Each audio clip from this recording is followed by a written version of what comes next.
Lei è abbastanza giovane, quanto la preoccupa questo dal punto di vista del futuro dell'isola? Perché comunque quando uno ricopre un ruolo come il suo, anche se l'assessorato non è prettamente il suo, è logico che tra di voi vi porrete delle domande per trovare soluzioni, cosa non facile però.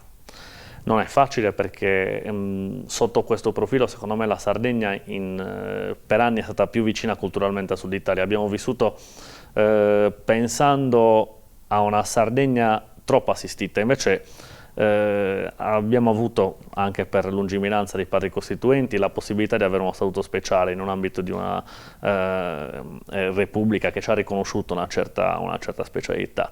Noi su quello dobbiamo puntare, abbiamo il dovere di puntare perché applicando totalmente quella che è la nostra, diciamo, peculiarità, secondo me siamo in grado di far accrescere nelle giovani generazioni una fiducia, perché si tratta semplicemente, secondo me, di raccontare una situazione di fiducia in Sardegna che possa consentire quindi ovviamente alle giovani coppie, senza che ciò costituisca mai un obbligo, perché poi insomma la genitorialità è una cosa molto personale, quindi non sempre è un problema solo economico non fare figli, ma anche di scelta, però non dobbiamo consentire a chi ha voglia, come dire, di accrescere il nostro, come dire, il numero di residenti in Sardegna, di poterlo fare in totale serenità. L'obiettivo è quello naturalmente di evitare il flusso di giovani che lasciano la Sardegna per cercare fortuna altrove, quindi prospettiva economica, ma anche, come dire, prospettiva culturale, ecco, di fiducia. La Sardegna può dare tanto ancora a sia alla stessa Sardegna che al paese. Oggi poi insomma si parla tanto dell'insularità, è sicuramente un tema perché ci costringe, a differenza di altri territori, ad avere dei problemi in più, naturalmente determinati dalla distanza dalla cosiddetta continente, come lo chiamiamo, siamo abituati a chiamarlo noi in Sardegna, ma oggi ci sono dei campi economici che non hanno necessità del trasferimento. Ecco, cioè oggi l'informatica, la tecnologia viaggia non certo su navi, non certo su aerei. E leggevo, insomma, di recente anche su Sole 24 Ore che la Sardegna sta diventando un luogo di riferimento per chi fa un lavoro la cui il problema della distanza non diventa determinante, perché può essere fatto in qualsiasi parte del mondo, e si parla di una Sardegna attrattiva sotto questo profilo. Ecco, forse ragionando sulla tecnologia, sull'informatizzano, la Sardegna può diventare veramente un polo d'attrazione anche di persone che decidono di vivere in altre parti del mondo invece di venire a vivere in Sardegna. Ecco, magari possiamo ribaltare la situazione, invece che avere i nostri giovani che vanno via alla ricerca di fortuna, avere un sacco di giovani che vengono attratti dalle bellezze della Sardegna, dallo stile di vita buono, perché tutto sommato insomma non possiamo che parlare di uno stile di vita buono anche nei nostri centri più grandi, per poter fare famiglia qui, insomma, e costruire il loro futuro. Famiglia qui, famiglia magari in qualche luogo a lei caro. Prima abbiamo parlato dell'Agenzia delle Coste, della Conservatoria, che cura un patrimonio, e lei mi ha detto, certo, mi farebbe piacere poter fare ancora di più. Perché?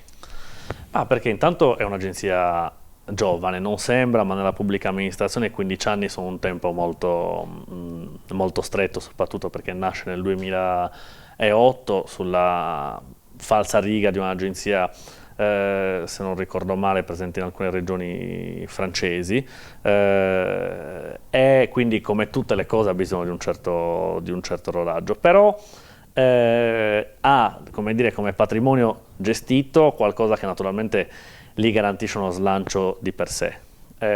Si tratta di crederci, con una terra come la Sardegna, con le coste. L'Agenzia della Conservatoria delle Coste non può che essere un motivo di sviluppo. Conservatoria, forse anche il nome un po' trae in inganno, perché dà l'idea di qualcosa di chiuso, e invece in realtà l'agenzia è qualcosa di aperto, perché necessariamente le coste sono l'elemento più aperto che la Sardegna ha verso l'esterno, e da lì bisogna un po' partire per la gestione delle coste la tutela senz'altro perché è un nostro patrimonio particolarmente importante, ma senza dimenticare che l'ambiente senza l'uomo non è nulla, perché l'uomo fa parte dell'ambiente e l'uomo ha diritto a sviluppare le sue attività economiche nell'ambiente, preservandolo. Oggi abbiamo strumenti, diciamo, tecnologici e scientifici che ci consentono di poter sfruttare, di poter utilizzare una realtà ambientale senza distruggerla. Ora, la Conservatoria delle Coste ha, secondo me, nell'emblema della gestione dell'isola dell'Asinara quello che deve essere il futuro dell'agenzia. Sviluppare situazioni di attività economiche nel pieno rispetto delle prerogative ambientali. L'Asinara merita oggi uno sviluppo peculiare, ha bisogno di essere ripensata dopo anni, insomma, di chiusura ulteriore nell'isola, addirittura carceraria, quindi impedita, insomma, l'accesso un po' a tutti. Oggi la Conservatoria dall'Asinara può far capire che può essere uno strumento di sviluppo di questa terra. È una scommessa, non è semplice, però bisogna come dire, dare fiducia anche a questa agenzia che, pur piccola, con pochi numeri anche rispetto al suo bilancio e al personale, insomma, che gli è dedicato, ma con un grande patrimonio da gestire.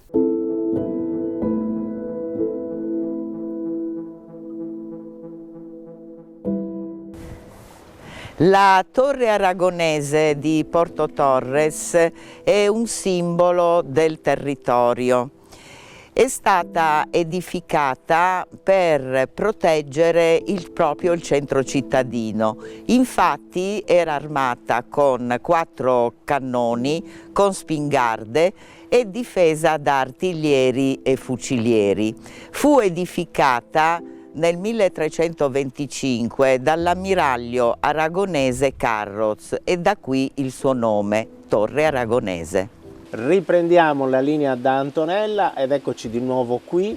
Direttore, abbiamo parlato di torri, di fari. Quanto pesa la burocrazia per snellire i procedimenti? Ma guardi, c'è stata l'altro giorno a Porto Torres una bella iniziativa che ha visto la partecipazione del Ministro del Mare, del nostro assessore regionale Marco Porcu, che vorrei pubblicamente ringraziare per il sostegno fattivo e per un rapporto assolutamente leale e costruttivo che ha con la Conservatoria. Ha fatto molto per noi, è un assessore molto giovane, ma a mio parere di grandi prospettive anche politiche, che gli auguro con tutto il cuore, nel senso che ha un'età che è meno della metà della mia, quindi io guardo sempre con profonda simpatia quei giovani che, come nel caso dell'assessore Marco Porcu, hanno una marcia in più e possono fare ecco, molto bene. In quella circostanza la presenza del Ministro del Mare c'è stata da parte dei rappresentanti di varie istituzioni la evidenziazione delle pastoie burocratiche che limitano i tempi degli interventi.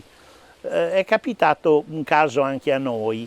Le piogge che si sono abbattute sull'isola dell'Asinara nel 2022 hanno determinato il crollo del muro di sostegno al piazzale della chiesa di Cala d'Oliva, una chiesa ai più sconosciuta, ma che durante il periodo carcerario è stato un tempio di consolazione, ma anche di tante preoccupazioni, di tanti pianti, di tante famiglie, di tanti detenuti.